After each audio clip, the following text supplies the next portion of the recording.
Good afternoon, D&D, TikTok, and beyond, and welcome to Roll for Sandwich, the series where I let fate decide my lunch. Let's go. Today's episode of Roll for Sandwich is sponsored by Stonefold Kingdoms. Stonefold Farming Kingdoms the is sponsors an awesome still. papercraft D&D terrain system coming to Kickstarter soon. This terrain stores flat but pops up to create really in-depth settings for your next D&D game. All the pieces connect magnetically so that they stay in place while you play and can be moved around and customized easily. Head to stonefoldkingdoms.com to sign up to be notified when the Kickstarter goes live. So you can I feel like get some for TikTok yourself gets at all early the bird sponsors. pricing. All right, let's get rolling with our roll for bread. I mean, I understand why, but 6 croissant. Nothing like a nice flaky bakery fresh croissant. This is definitely a okay. Can we just say that that's probably the most beautifully cut croissant I've ever seen. Whenever I cut one of these shits, it breaks into a bajillion pieces. Only parts of it come through. Like I'll lose an arm on this thing. That's so good. The heck? a great start. I hope that it continues this way. Next up, let's roll for Maine. 2 PB&J. With the PB&J, we've got a bonus roll to see if we're going to skip the roughage roll or not. Odds we skip, evens we keep it. And it's evens, so we're going to keep our roughage roll. All right, I have some natural crunchy peanut butter that I'm going to throw on. Jack, crunchy or creamy? Or smooth? I like this.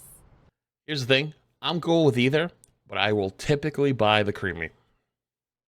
I think the smooth creamy is just better. Sorry. On here. And some strawberry jam. In my opinion, this is the... Chat, are you a... Give me a 1 if you're a... No, sorry. Give me a 3 if you're a jam guy. Give me a 4 if you're a jelly guy. Give me a 5 if you don't know the difference. Jelly is the consistent gelatin version, right? Like you can get, like, you know, like the ones that have like the squeeze jars, like you squeeze it out. Jelly is completely smooth. There's no seeds, there's no chunks, nothing. Jam have the little preservatives, like the chunks of fruit or the seeds in them.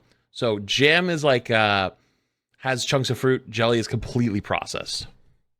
The superior peanut butter and jelly, but you don't have to agree with me. All peanut butter and jellies are valid.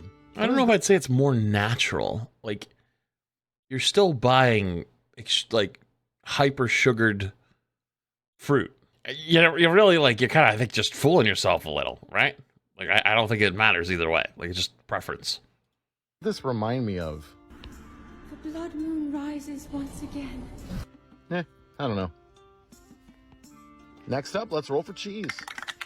2 Baby Swiss. The combination of peanut butter and jelly and cheese is actually not that bad, especially strawberry jelly. Strawberry goes with cheese pretty well.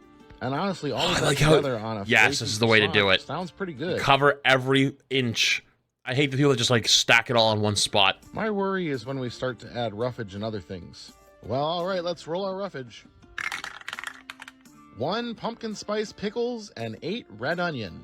Man, I cannot seem to get away from these pickles lately, huh? They just really want to hammer home that it's fall now. All things considered, it's not the worst possible roll we could have rolled here. I know some people that swear by a peanut butter and pickle sandwich.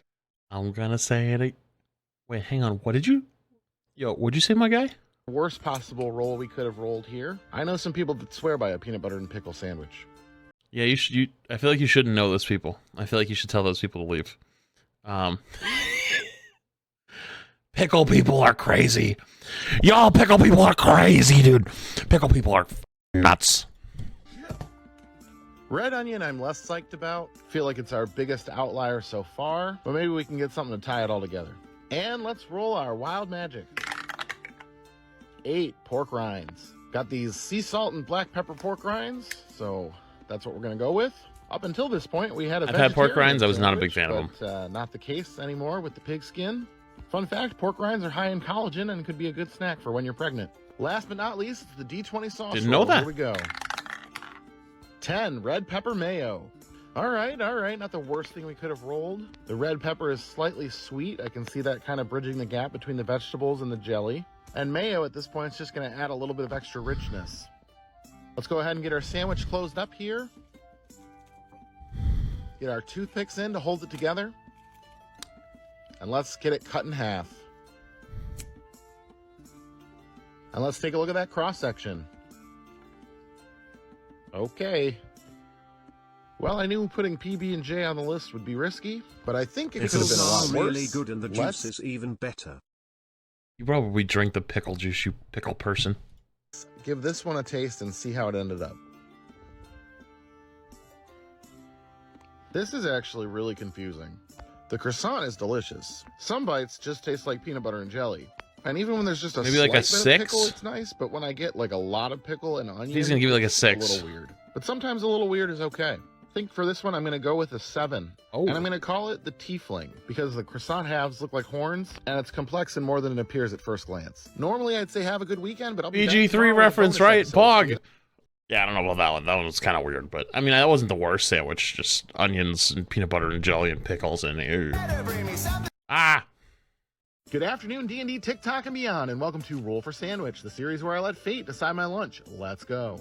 Today's episode of Roll for Sandwich is sponsored by Thomas Bread. They've recently released 2 new flavors of breakfast bread available. He's in farming! cans of apple strudel and maple French toast. We're going to use one of those breads today and see how it holds up to the Roll for Sandwich formula. All right, odds apple strudel, evens maple French toast. Here we go.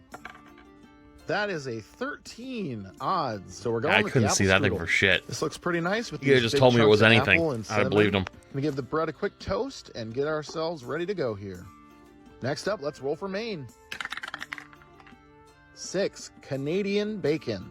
The Canadians really came for me last time I used this stuff on the show. I don't know why it's called that here in the States, but it is. I don't really know what the difference is between it and just Wait, like ham, straight on? but it's tasty.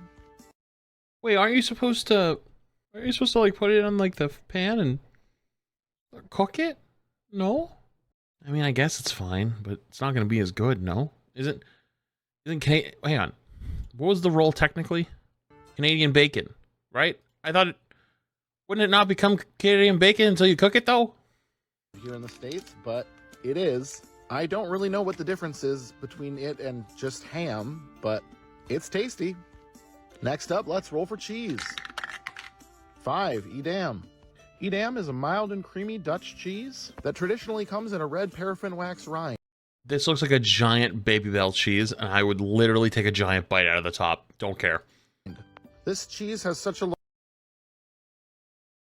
Wait, is it? low fat content that it doesn't really spoil, it just hardens as it ages. Its mild Wait, it kind of does look like it. creaminess and nutty flavor will go great on this. No, not wax and all.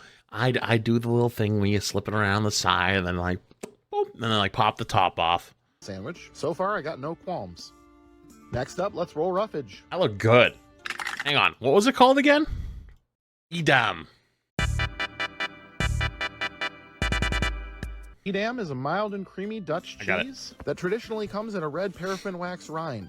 This cheese has such a low fat content that it doesn't really spoil, it just hardens as it ages. Its mild creaminess and nutty flavor will go great on this sandwich. Baby Bell is a far, I got brand, no and the products qualms. are Edam style Next up, let's cheese. roll roughage.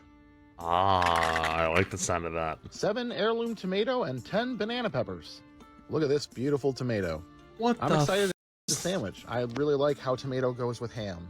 That brightness it brings in contrast to the fatty meat, it's great. I'm not a tomato And guy, speaking of but that brightness, looks we'll like the add a most little bit beautiful more with slice of these tomato I've ever peppers. seen. Longtime fans of Roll for Sandwich will know that this is probably my favorite sandwich topping. You get a similar acid. Looking and good punch as so pickles, far. but with a little extra zing. All right, let's roll on that wild magic table. 3, pickle cotton candy. Some loving viewers sent this to my no. PO box. So I told you the pickle people are f***ing weird. Who made this this absolute monstrosity? This heathenous, blasphemous, satanic pickled cotton candy? No, you need Jesus. Honestly, Jesus needs Jesus just to deal with you. Holy f***. Like, listen, man, I don't have a problem with you if you like pickles. Okay, I don't. But if you're like, oh my God, pickles are the best thing ever. I love pickles. Do you like pickles? You don't like pickles? That's weird. Why don't you like pickles? If you're one of those people, like a pickle person, you. This is for you. some loving viewer sent this to my P.O. box. So thanks for that. Honestly, I could think of worse sandwiches for this to end up on because we've kind of got a sweet bread already and already some pickling flavors. I gave this a taste on the side, and it's weird. It tastes like pickles. All right, and last but not least, it's the D20 sauce roll. Here we go. 9, sweet hot mustard. Oh, you know, no. even in spite of the cotton candy, I feel like most of the flavors here work together. We've got a lot of different sweet and tangy ingredients. Let's go ahead and get our sandwich closed up here. Get our toothpicks in to hold it together. All right, sandwich, divide. And let's take a look at that cross section. I don't know, it looks pretty good. Well, just like last time we had cotton candy. Dude, look at this sandwich, looks so good. The bread, the ham, the cheese, the tomato, and then on the show, it has pretty much melted, leaving us with a weird layer of green food coloring. Let's see if any of the taste stuck around. Here we go. Actually, that's pretty fire. The cotton candy didn't really add anything that wasn't already there. There's already sweet, which goes with ham well. Honestly, this is a fairly normal sandwich, all things considered. The apple strudel bread just makes the ham more like honey ham. I keep saying ham, Canadian bacon, you know, whatever, it's the same thing. I'm gonna give this one a 9.1, and I'm gonna call it the International Incident. Thanks for hanging out with me on this special did the cotton candy mostly melt? Saturday episode. I will see you on Monday. It doesn't look like there's really anything left there. It dissolved into the tomato. Yeah, maybe that's what happened, so it wasn't that bad. Ugh, either way, With me on this I think that could have been easily a 10 out of 10 if the cotton candy didn't appear out of a tree.